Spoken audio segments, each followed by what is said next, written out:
Hi, I'm Mack, and I'm on a mission to see the hurting get healed and the healed go out and heal others, in order for all of us to experience the true love and light we desire. This podcast is me sharing my journey with you, so you don't feel alone in your journey. Welcome to the Golden Rule Revolution.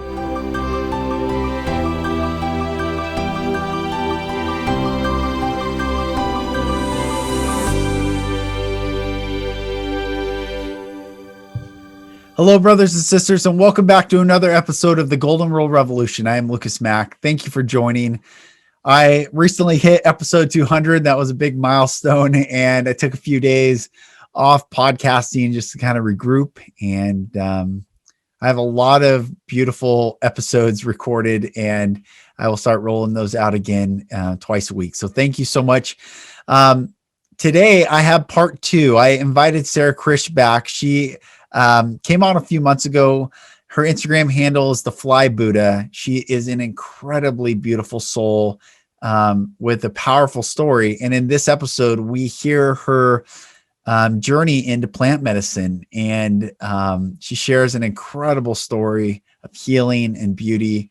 And really excited to bring this all to you, as plant medicine has been a massively healing modality for me, as it has been for many others. And in this episode, I think it takes away the stigma, the fear, the confusion, the judgment of it. And you really hear the beauty that's afforded when we really live in harmony with this earth and the plants and nature that we are so intended to live in. So thank you for joining this. My dear sister, Sara, thank you for coming on and sharing your story, and everyone enjoy.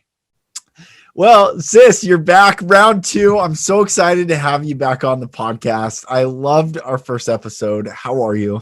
I'm really wonderful. I'm in the middle of an intense spring cleaning.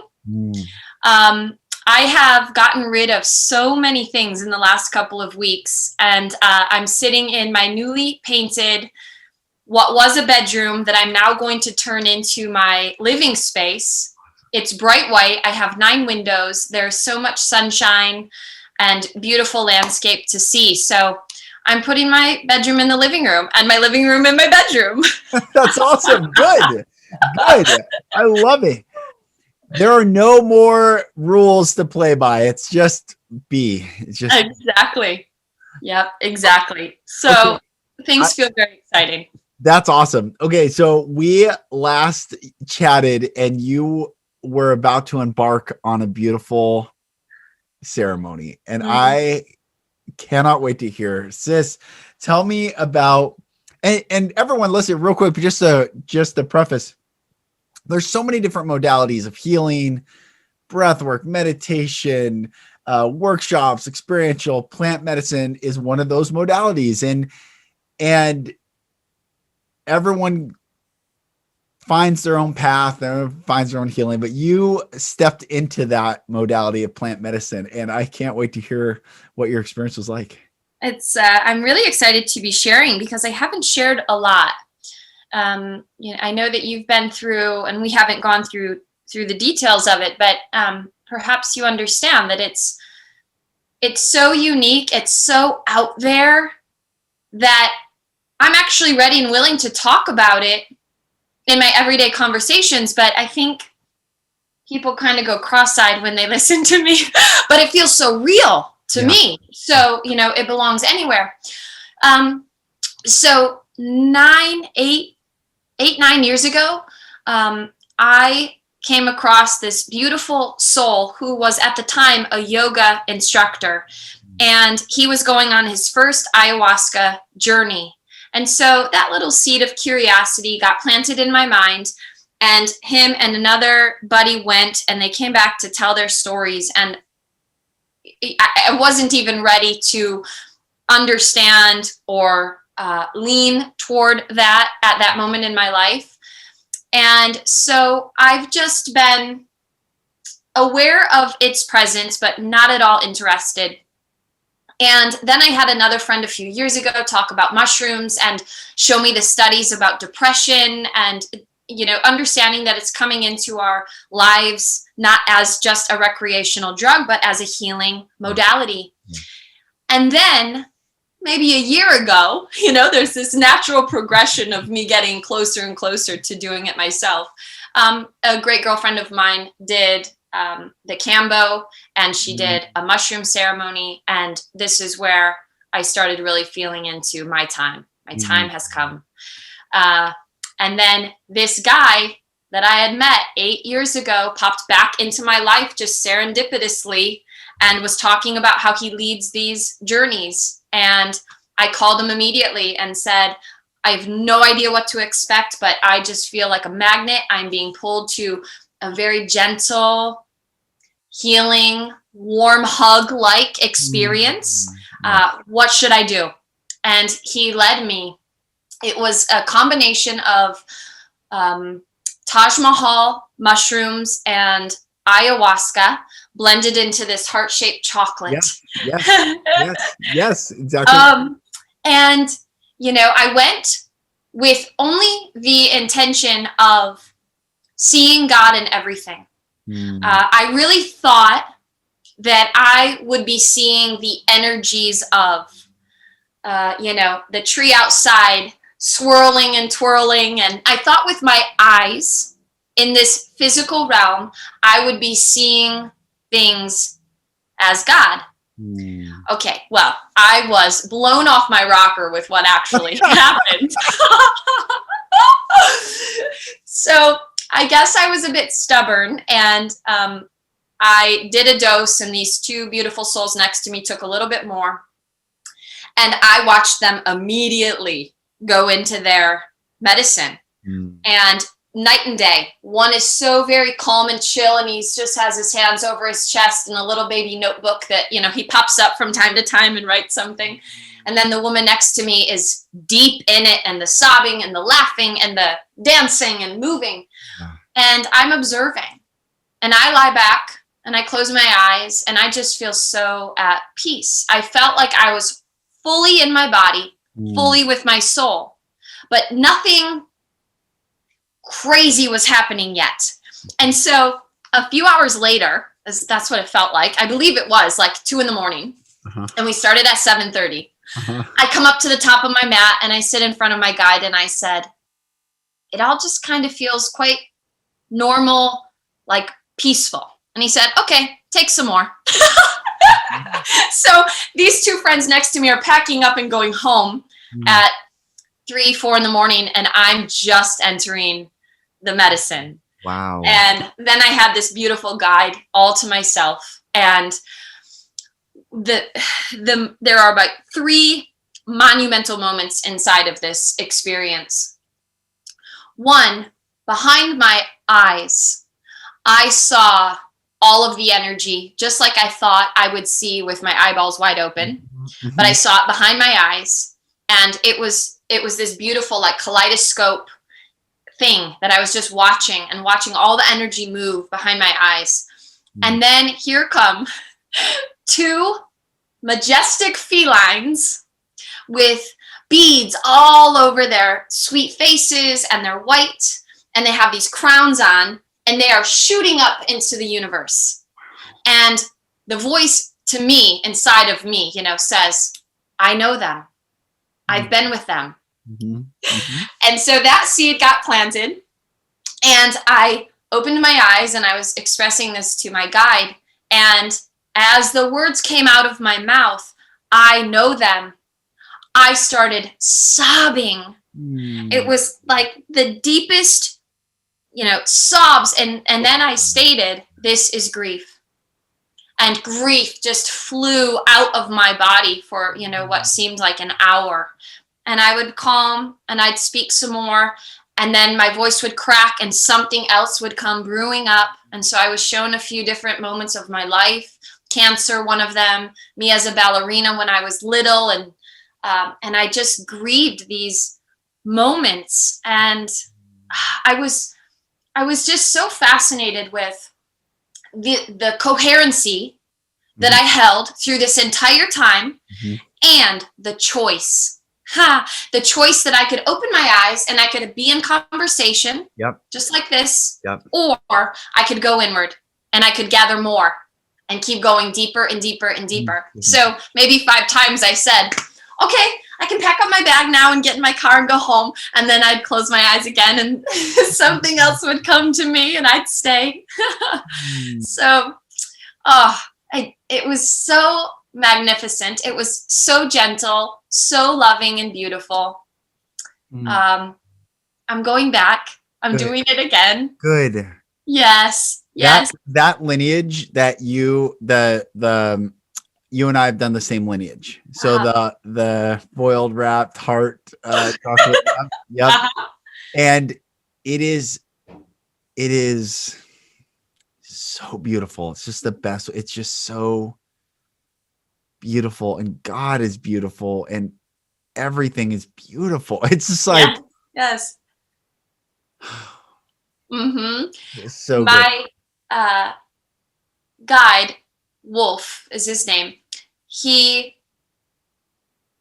I said, I just had this one, I guess, expectation of what this experience would be like. And it was that I would see all the energies with my eyes open, like basically a hallucination or a trip, or I don't know.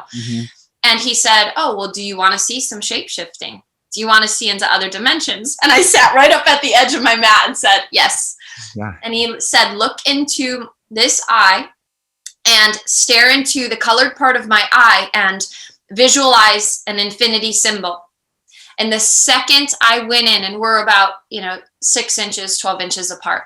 And the second I went into that eyeball and saw this figure 8, his face started to fade. The room on my left faded away. And we were in the universe. And for me, it felt as though we were stars in the universe as our purest form. And it was dark. And I remember feeling, oh, this isn't scary. This, this is so black. Why am I not scared here? Why am I not in fear? And then this white light came like prismy from the left onto my left shoulder. And it was a great remembering of the truth of who we are. And it was like we were there as stars, stardust, one with the universe, our souls, and everything else had faded away. And we were in that for about a minute, and then we came out, and then the rest of the journey was this very light-filled, I felt like I said, oh, this is an integration, and I brought grace into my body where that grief left. Oh, it was so beautiful. Sis. Wow. Congratulations. Thank you. Congratulations. Thank you. Congratulations. Congratulations. I feel like I understand. When I talk to people too, and there's everyone, and this is not just, I think, with plant medicine, it's just how humanity is. They bring their judgments to every bit of information, and we cloud it so often with judgment and perceived what will happen.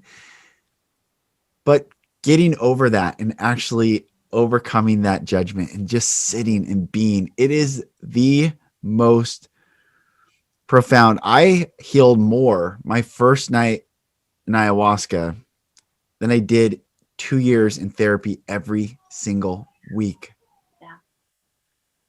Yeah. It is, and to feel safe in your own body is such a beautiful, and I think people too have because media, of course, skews and inverts everything. Like, when I say psychedelic, everyone's gonna say, the sitar, and like, yeah, sure, that can probably be an experience if you so choose, but that's not the only experience, and certainly that doesn't have to be anyone's experience for the medicine. But it's such a beautiful modality. It's how humans have existed on this planet since the beginning of time. Yes. And there was so much for me to quiet and release that was put into my psyche, my realm of understanding, my belief system about plant medicine. Because I didn't grow up hearing those two words combined. It was drugs. Yep. Yeah. These were not doses of medicine. They were recreational drugs that you take because you don't want to be here. Mm-hmm. Mm-hmm. And so even when I heard that experience that my friend had some years ago as an introductory to ayahuasca, they said the same thing. You know, this healing that occurred in an overnight session was bigger than anything they had ever felt in our traditional therapies. Mm. And having held my master's in psychology, I was so very skeptical because I thought that for sure you had to sit in a room and talk about all the things until you couldn't talk about them anymore. And I couldn't believe in that power at that time. And so it has taken me almost a decade to shed all of that. And now, you know, there's this little tiny particle back there in the back of my mind that is like, you know, is this person ready to hear? Is this audience ready to hear that I've had an experience with what they might be still thinking of as drugs? Right. Will they appreciate what I'm sharing and the messages held here? Will they feel the power? You know, I told my parents. I didn't tell them that when I was going into it because I just wanted to keep it sacred. Yep. So yeah, after I had it, I called my brother on the way home. I got his voicemail and I left him the best voice message. He played it back to me a week later. And then I talked to my mom and dad the next day, and I expressed everything. And it felt so good to say it just as it is and have zero concerns, because it is my reality. It is my realm of understanding. It is my experience. Yeah. It was just as clear as you and I sitting here right now. Yeah. Yeah. So can I give you some feedback? And this is positive feedback. Is I see your cadence is so much smoother. It's like your cadence got smoothed out. And I'm only noticing I'm listening because I listen to cadence when people talking, and your cadence is just so much. It's more, you brought in grace, and here grace is. It's really cool. It's really cool to see and listen to you and look at you and like, okay, grace has been invited in, and now grace can come from within. That's beautiful. Thank you. Thank you for seeing me. Thank you. I've been feeling it when I go into sessions with my clients, and it's difficult. It's challenging because it's new territory. I always invite Spirit, God, to come in and move through me, giving me the messages that my clients need. But now it's another level where I almost feel myself pulling back because I don't know where it's going to take me and I don't know what's going to come out of my mouth. Yeah. But at a new level, a new level of comfort. So I'm in a playground right now. And it feels so good. So I see it in my sessions, and I see it when I'm leading yoga. I'm really going back into that space, you know, back here inside of me for the most divine messages to come through. It's been wonderful. I was not capable of meditation until after plant medicine. And now I can get into like if I do yin yoga, I am right back in that space. Like I have chills right now. Like yin yoga can take me right into that space of it's so beautiful. But now that my body knows, like Ram Dass said, I don't know his exact quote, but the philosophical point he was making was he started with plant medicine and then he moved into meditation so you don't no longer need that. And that's one way to go down the path. The other path is the shaman route, and always sit with the plants, and both are needed and all is needed. And it's so interesting, this word drug.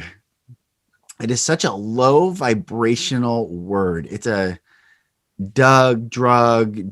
It's a D word. D is synonymous with death, dying, done. There's an end to this. But medicine, like truly, is life-giving, earth receiving medicine. It is the complete opposite. And when, like, we were into the truth movement, and it's like, wow, even people that are truthers still have that programming of drug. And I'm like, well, can you sue the pharmaceutical industries? Can you sue the vaccine companies? No. But who benefits from then your belief structure that plant medicine is bad, but their medicine, quote unquote, is good? It's such a misnomer. It's so misleading. Yes. And to hear these stories and to share these beautiful stories, and you said it, sacred. Like, I honor, it's sacred, and everyone gets to have their own sacred experience. That sacredness is not found in a steeple, in a church, in a mosque, or a temple, or anywhere else. Sacredness is found within. Yeah. Yes. Yeah. I felt so at peace, and I wish there was another word that I could use to express what I was feeling as I was just lying there. And this was before I had the visuals. This was leading up to my moment. But I felt like I was sitting in my soul, with my soul, wholly there. And I have many peaceful moments. I experience a very peace-filled life, a very quiet life. My mind is very quiet, but it was like even more so in this moment. My head wasn't taking me anywhere. I was just right there. I suppose my soul was driving that moment. Yeah. And we were just still. It was so cool. And then the nights after, I was having experiences in my dream state that were very much like those moments behind my eyes. And they got less and less as the days progressed past my ceremony. But I couldn't hold on to them as vividly as I could when I was sitting. And I found that part very fascinating too. The ability to retain all of what I heard and saw. The guy next to me doing the journaling notes, the guide ended up saying, you might find that that's actually pulling you out of your experience. And maybe if you just put the notebook down and go deeper into the moment, trust that you will remember and that the medicine is doing whatever it needs to be doing, and it's living in you now. So that part just blew my mind, how much I was able to recall following that day. And I want more. I want so much more. Yeah, because there is more. That's the cool thing. So much more. Like, there's so much more. There's so much more. That, I don't know what journey that I was on. One of the themes for me that's been consistent in every single journey that I've had has been something to do with my hands. And the first night, so I even objectively knew what I was doing was, like, I would be like, okay, that person's definitely on a substance or something had I saw myself. But I was going, I am here with you and I am here for you. I am here with you and I am here for you. And I'm saying this over and over and over. My hands keep going down and out, like serving, like I'm pulling out of a well for people. And I was asking, who is here with me? Am I here with me?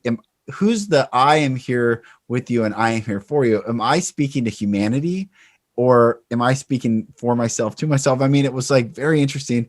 Yes. And then later in that night, and this is the first night I ever was on the medicine, my hands became like flaming hot because I grew up in violence and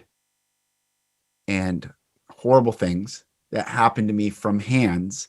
And I've never hurt people with my hands. I've always didn't want to hurt, it was like trying not to hurt others with my hands, but then my hands started burning and not in a bad way, but just like got really hot. And I was like, oh, my hands heal. Oh, my hands heal. And then I was brought back to I'm here with you. I'm here for you. And then every journey since, I didn't know what mudras were, but I started doing mudras like in this coded thing. And then the next day on Instagram, I see what mudras were. And I was like, what the heck? I have children. I'm like, it was exactly what I was doing. I didn't even know what they were.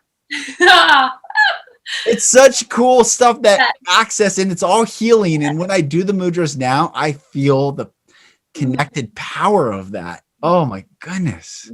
So awesome.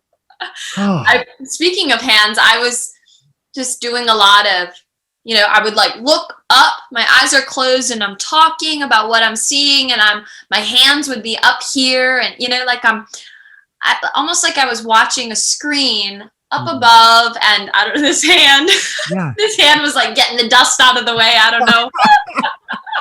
But to have a video, have a video in the corner, maybe one day. Oh my goodness, totally.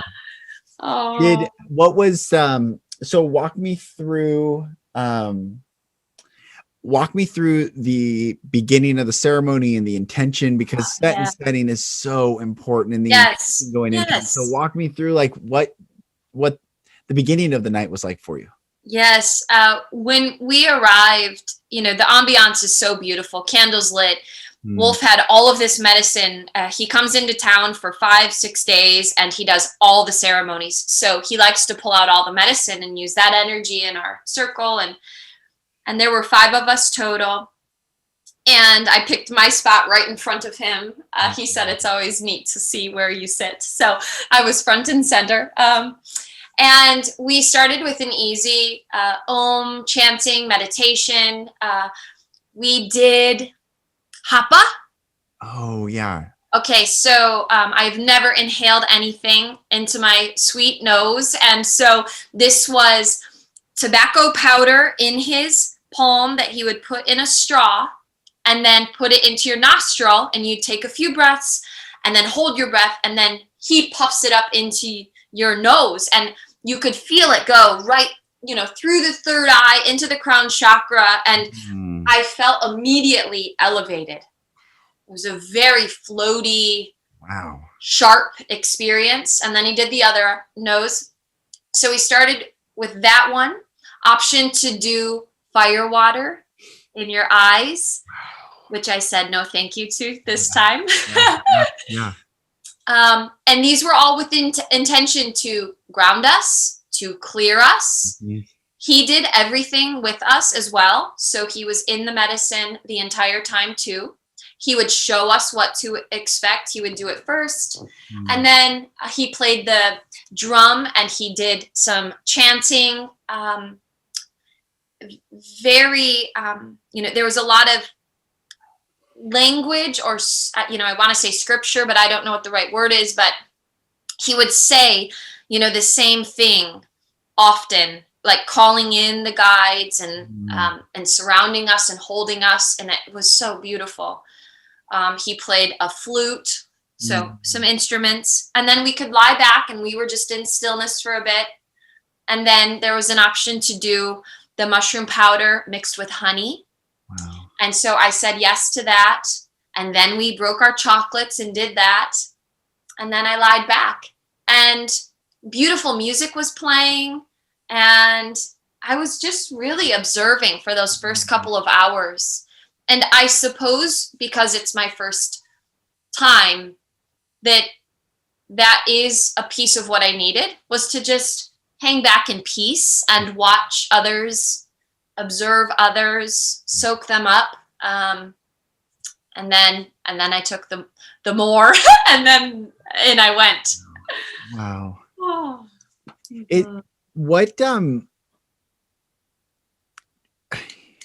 Now coming out of it now, having this experience, even looking at you and that glow and that the love and the knowing, where do you think the perception is missed? Well, okay, here's what comes right away is I have been pulled to say over this year that when we bring it back to the basics, you and I spoke about this, bringing it back to the basics, it is almost too simplistic that it just goes over our heads. We can't believe or fathom that it is that simple, that living here in a joy-filled, peace-filled, healthy way is that simple. So I would say, as we are returning our sweet souls back home to Mother Earth, to the truth of who we are, to our oneness with one another, as well as Earth, that then we understand, my feet on the ground is healing. My face in the sun is healing. This mushroom is healing. This, tea is healing. Earth is healing. Life is healing. Yes. Simple. That's so beautiful. It's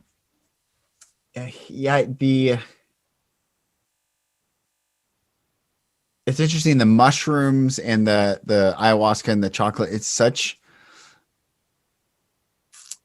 what people, everyone listening, like there's, you can do the tea and the brew, and that's one great medicine. There's a lot of purging in that. The nice thing with the mushrooms and the ayahuasca combination is it's just more gentle and sit in more allows for beingness. Like when you're saying, you felt like your soul was there, it's like there is this sense of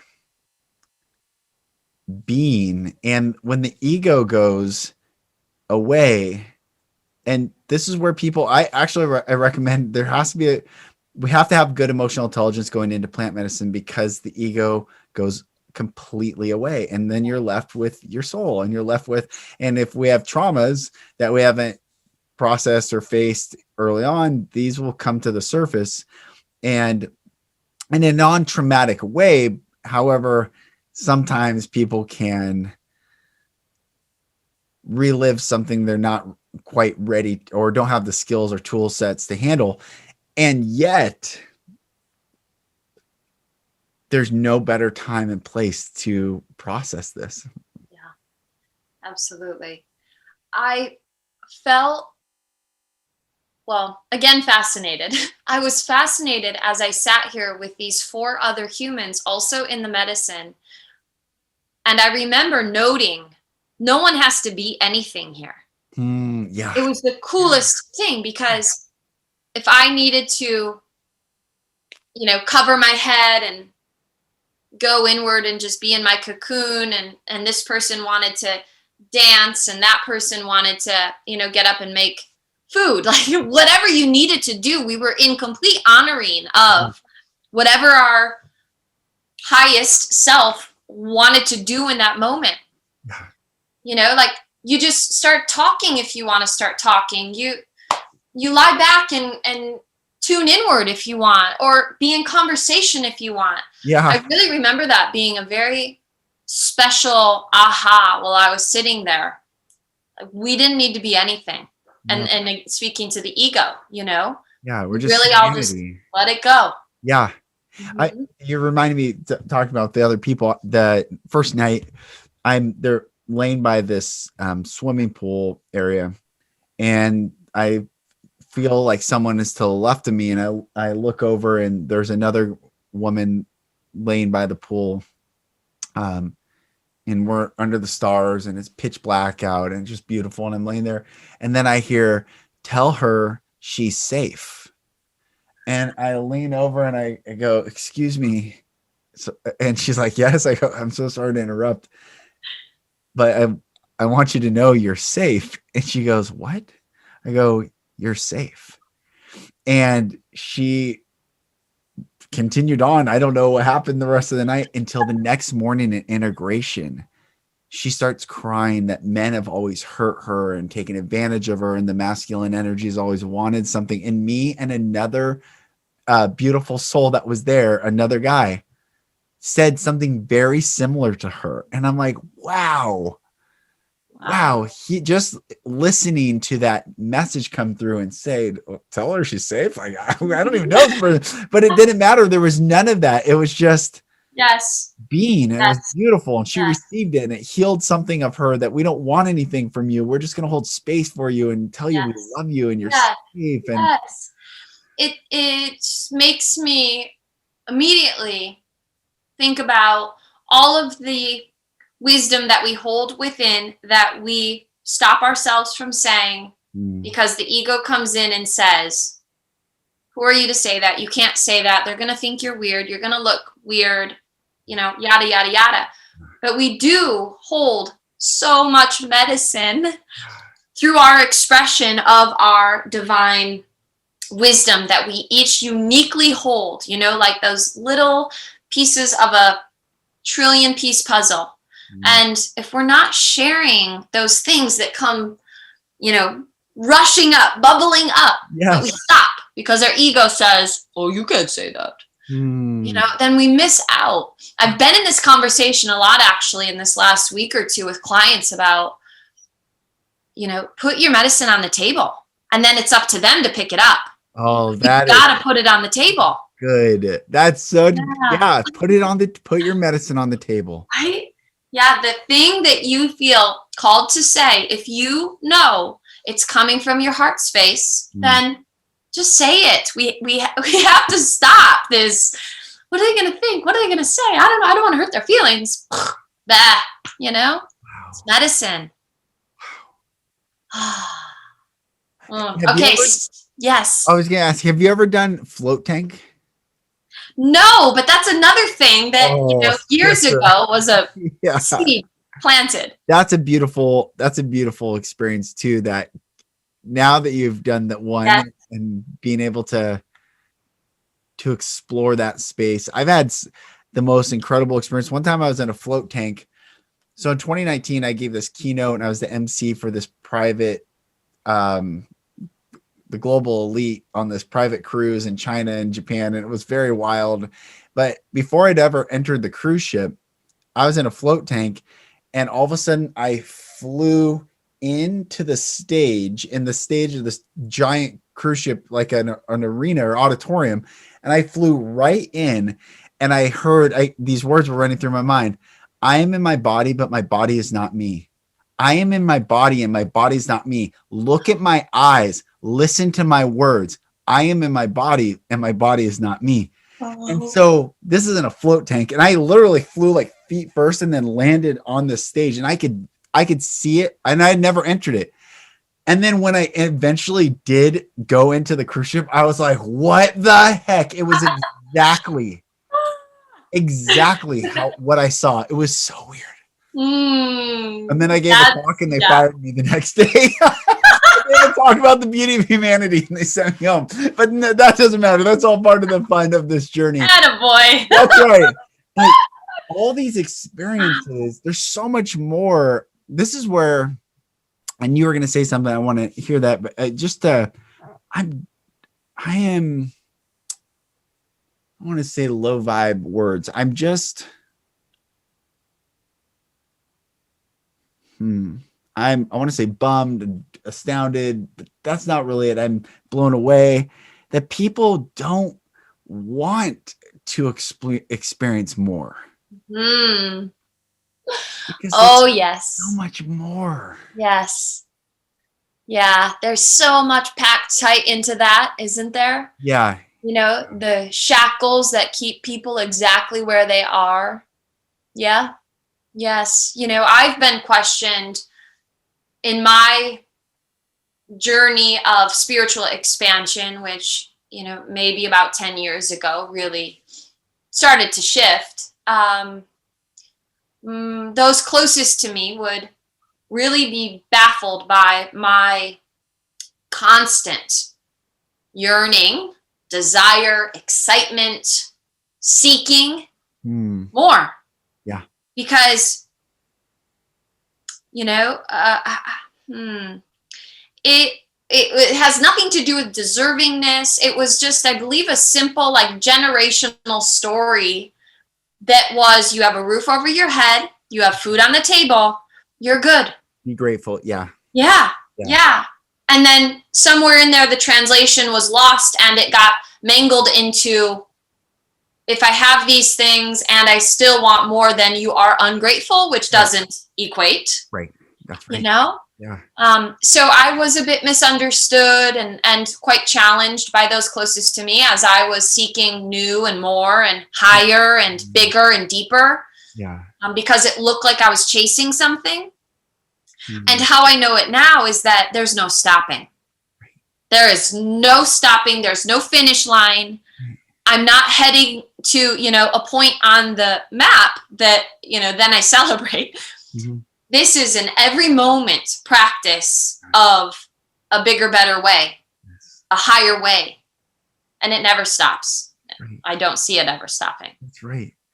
I heard, feel like God tell me to start saying these words when I talk about love. It's infinite and unconditional, the infinite and unconditional love of God, the infinite, meaning it's always infinite. And if it's infinite, there's always more. And if there's always more, then we always get to receive and be in more. And there is no judgment in it. It is infinite and it is unconditional. It is infinite and it is unconditional. Therefore, yes. Oh, there's more and more and more. And there's this truth in not living on yesterday's experience, but every day is the new experience in the infinite and unconditional. Like we don't live on last week's meal or yesterday's shower. Mm-hmm. Perhaps, or if you don't shower, whatever, it's COVID time or whatever. But like we daily, it's something new. We brush our teeth every day. It's always also more with God and spirit and and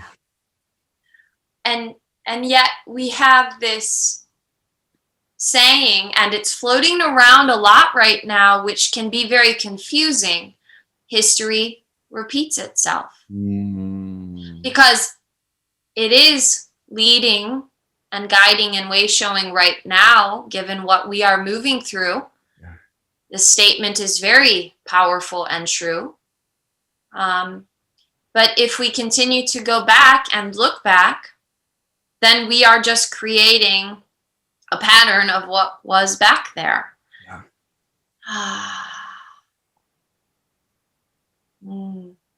It's interesting. I was talking to a buddy last night where, the where we are with the vaccine and people just taking it and thinking it's virtuous and all the things that are happening. When heat gets applied to an atom, it moves faster. When cold gets applied, it moves slower. Or whoever's a scientific mind, whatever, like the particles move faster with heat, when they're heated up, and they move slower when they're cooled down. And so everything is speeding up right now because the light is increasing so much so that it is going to blow by. This phase, this time may have been 7 years of time, but it will be 7 months of time. It will go so quickly. And why, I don't know why I feel shared to say that other than there, I don't know, there's just this awakening in the beingness. Time is moving so fast, but yet when we're in the being, is there time? There is no time. It's just now. Yes. Now. Yes. And perhaps a bit of that connection was this, history repeats itself. And if we keep our awareness and our consciousness back there, then I do feel like it's this slow, sludgy journey, Yeah. slow, sludgy journey of more of what was. And to your point, we are lifting up out of that slow, sludgy, Yeah. and we are getting freed to move at this new lightning bolt speed into a new way. It is like us going into our plant medicine and having our quantum healing. Yes. That is what's happening here for the collective, for the earth, for humanity, for all of existence. Yes. Is a very quick healing, deep healing. Yeah. This is such a cool time. It's such a cool time. A buddy of mine who's studying Aikido in intensive 3-month intensive right now, he was teaching me about the fascia. And the fascia is a spiral from our foot to the head of the crown of our head. It's a spiral in our body.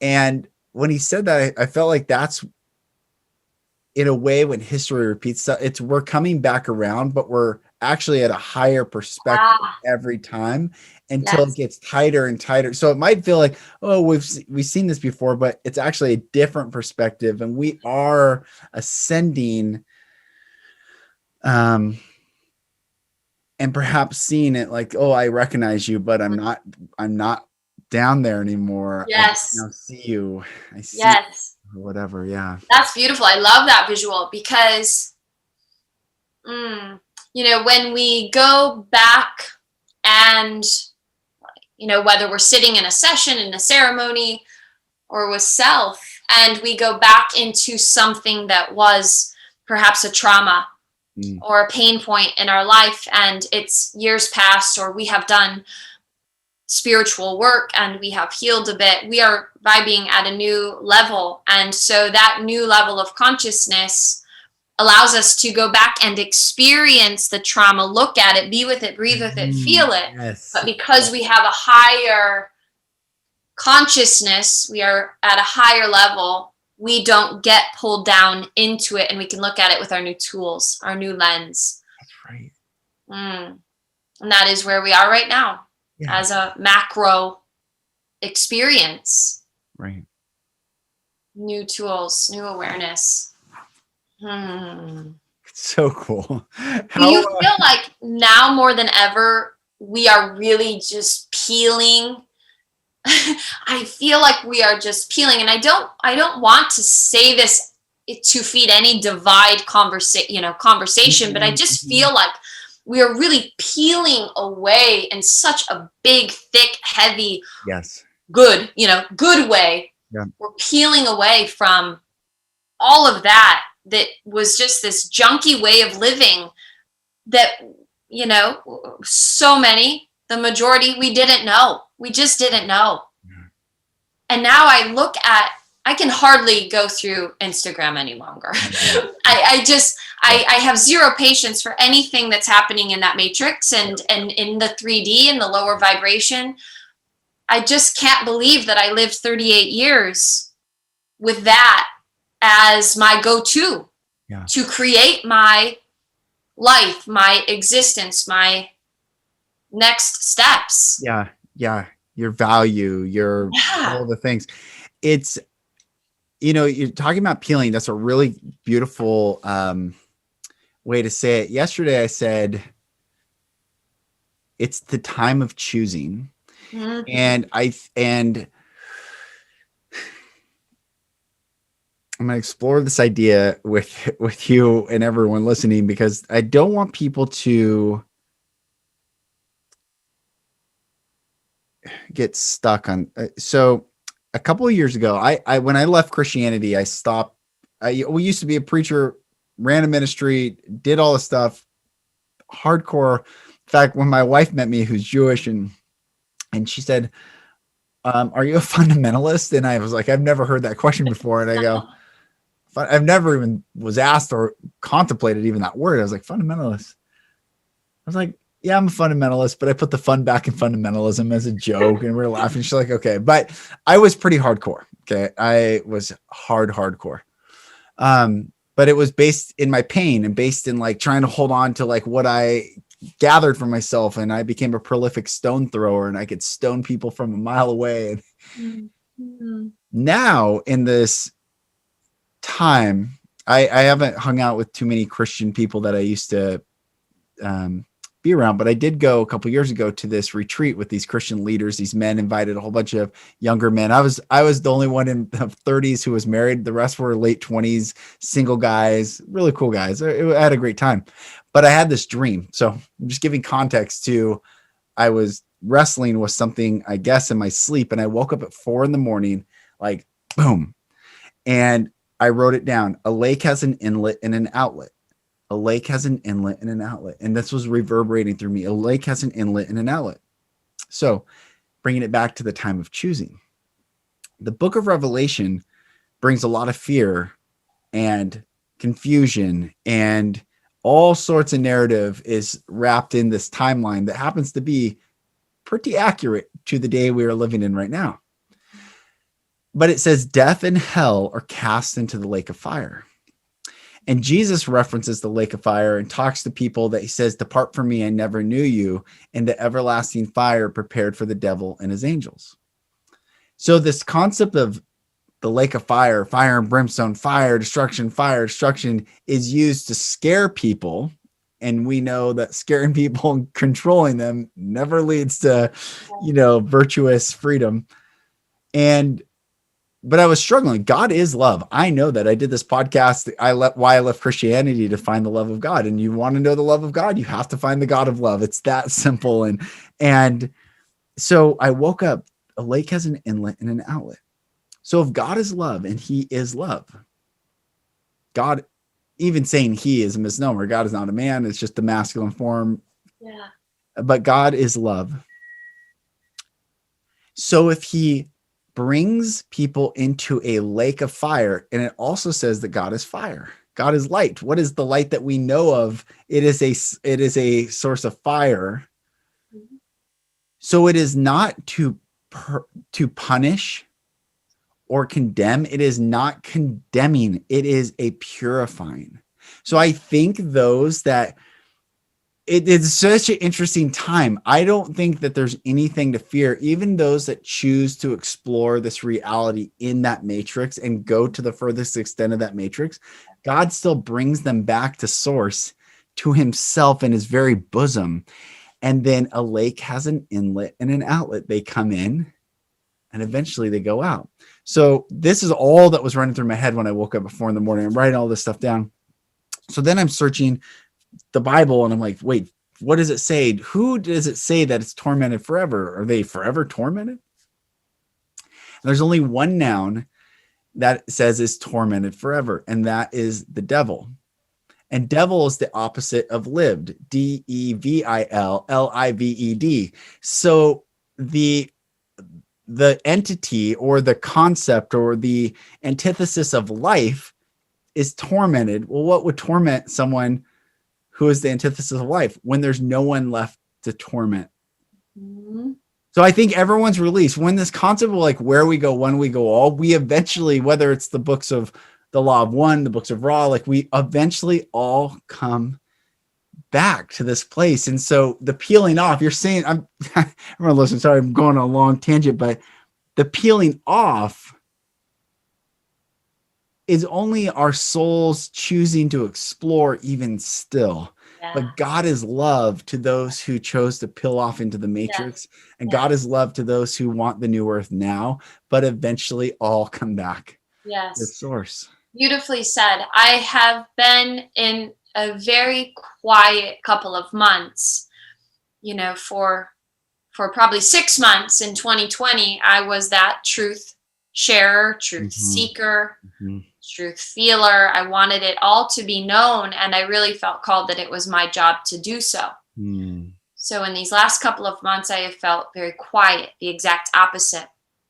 And I still hear people having the experience that is opposite of me, very different than me, but I feel nothing inside to say anything, to educate, nothing. I don't feel anything. I really feel like I'm holding space for every one of us to have our own unique journeys. And I did a story about this the other day, just saying, when I'm out in the world moving around with people and I'm having my earthly experience, it's very hard and frustrating even to hear people celebrate that they have received their vaccine and that they have been doing A, B, and C. And, I just want to share with them that I've done the complete opposite, and I'm stronger than I've ever been. And, this is their journey and this is mine. And so as I stand right now, I was even in the kitchen before getting on this podcast with you. My parents just told me that they're getting the vaccine next week. And they dropped it at the end of our conversation, just like that. And as we're saying goodbye, and so I'm ping-ponging in my mind, is this something for me to explore with them? Am I to educate and share everything I have viewed?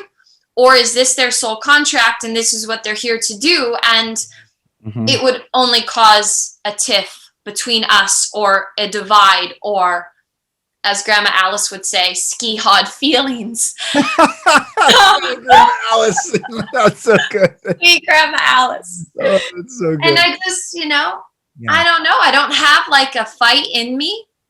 It's very different. I'm really at peace. Yeah. I don't know. Does this resonate? Or you? 100%. I think what I was sharing with a buddy last night is our souls already chose. Yeah. So it's not really the time of choosing right now. It's just the revelation of our souls choosing to come into the earth. You see, beautiful. It's not, that's what I really feel the energy is the souls we already chose. And to love them on their journey. God cannot not love your parents. Yeah. And God cannot not love you. He cannot not love me, and he cannot not love my perpetrators in my life. Yes. And yet everyone gets, because God is love, because God is love, will give every person what they chose so that they can see that it is God who is love. And that we all finally submit one time or another to the infinite and unconditional love that is available now. And some will have to get brought back into that. And beautiful, because when they come, what a beautiful story they will have to share.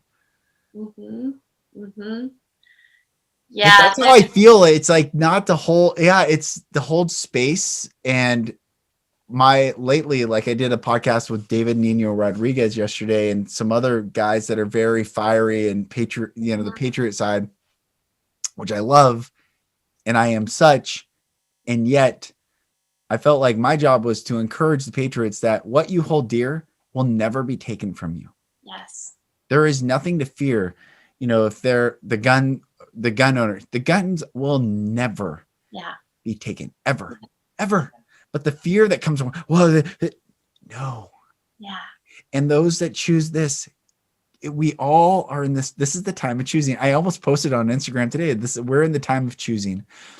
But then there's too much context. Like, no, our souls have already chose. It's like the flower bursts at the very end. The seed was planted long ago. Yeah. I think to maybe just add one simple line, is it that you're saying when we aren't in tune with, then we can be moving out of alignment with our soul purpose, our soul's choosing, and it's more of a fight and yes. We're out of balance, out of whack. Yes. So this is the time where, we call it the Great Awakening, we call it the return home. We are coming back into connection with our soul, and that doesn't mean that you're gonna go on this 5D journey. Perhaps maybe you do hear it, and you hear that you're going to go in this direction and do the medical world and keep saying yes to this. And this I'm very curious about. This is a new layer of the understanding for me. Yeah. I mean, Jesus did say that there will be some cast out into utter darkness, and there will be weeping and gnashing of teeth. And then when I see these reports that people who have gotten the vaccine can't feel God anymore. Yes. That I think is the utter darkness that there, and I'm holding space. I'm not, I have zero judgment. I almost want to hold those people and just like, it's almost, I was talking to my brother about the concept of virginity. You're a virgin until you're not a virgin.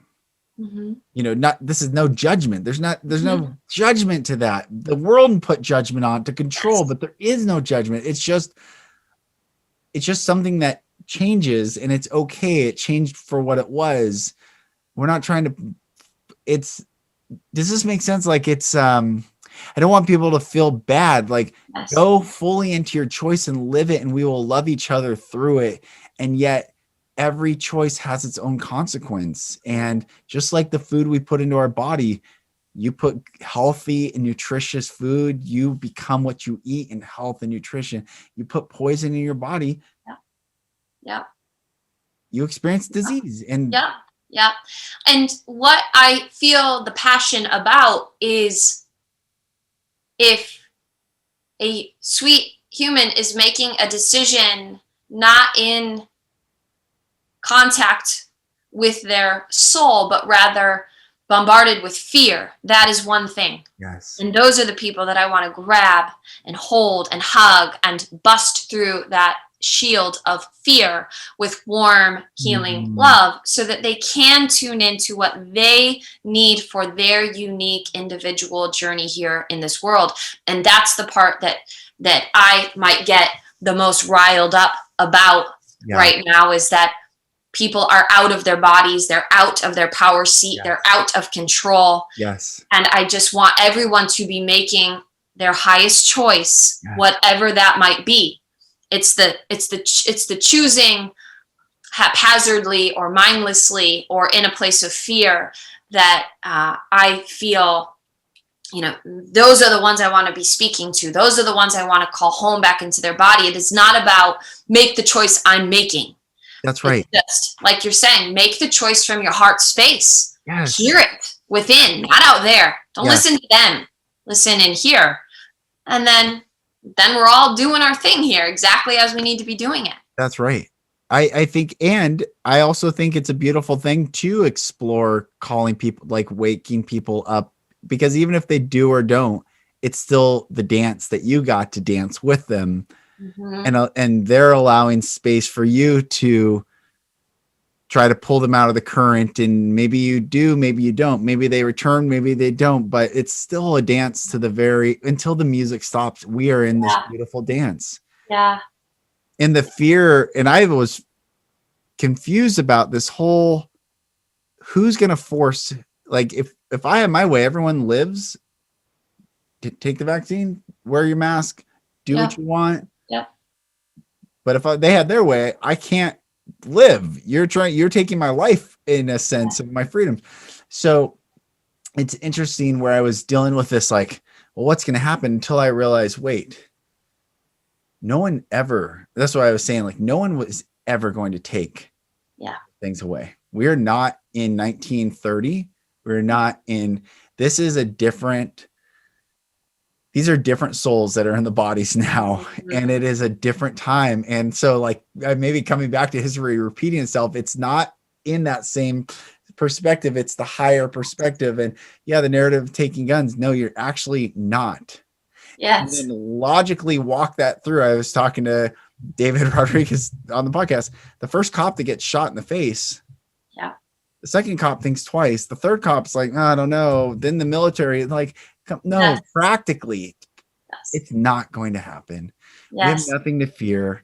We get to walk it. And I don't want violence. I don't want that. I'm just practically walking through like, well, if then, no, actually it will never, ever happen. Yeah. I was speaking to a friend the other night about, the vaccine passport, which we've been talking about for a year. Like we knew where this was going. And I said, I'm quite at peace with how this is going. I have no fear. That doesn't align with the loudest message I've been receiving for a year that says we are moving into a peace-filled world. Yep. So, they can play that narrative every 2 minutes on the news and through social media. I don't care. It doesn't create that reality. It will not happen. Or if they want to roll it out, it's not going to impact my life. Yep. I don't care if I don't go here. I don't care if I don't go here. I'm going back to the land. That's right. My life is going to be very simple. I'm going back to what matters. So it's it's like I was teaching my daughter. My oldest, is such a old soul and deep soul. Like, she is a teacher. She's really profound. She's 9. And yet the past couple weeks, I would say weeks, maybe a couple months, she's been very articulate in what she wants. She wants a new animal, and she writes these essays of why, and she wants a new animal. But we have an animal. We have a dog. He just happens to be very old, fully blind, deaf, can barely smell. I said, how would it feel if we got it? How do you think he would feel? And I said, this is not to make you feel bad. I just want you to think through all the perspectives. How do you think he would feel if we got a brand new dog, and the brand new dog got all the attention at the twilight of this dog's life, who loves you just as much? She's like, probably not as good. I said, okay, now when we put our energy in what we don't have, we will always go to a low vibration. Yeah. Even if we're the most articulate about it, what I don't have, I want. That's the whole world's I want. Yeah. And it keeps that low, versus I am so beyond blessed for what I have. And when I open up to receive more, I will stay in that space of gratefulness. Yes. And this is what I've been teaching her. And I think this is where getting to the earth, we have everything we need. If like, oh, I can't travel. Well, it is so beautiful in our backyards or the parks, or we can get out of these cities. And yes. My wife and I lived in Texas, and now we live in Seattle, and I love you all. I love my Texans. This is not a knock. It's more green and vibrant colors up here.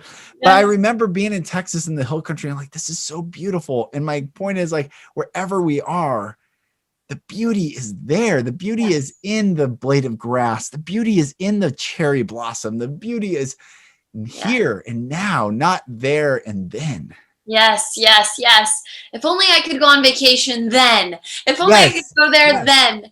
Yeah, I could take the same pathway out by the water every single day, and something new catches my eye, something new presents itself. It is again, the playground. It's a magical playground, and I can keep returning to it if I have the intention to see it all in that moment, instead of walking but having my mind in 7 million places.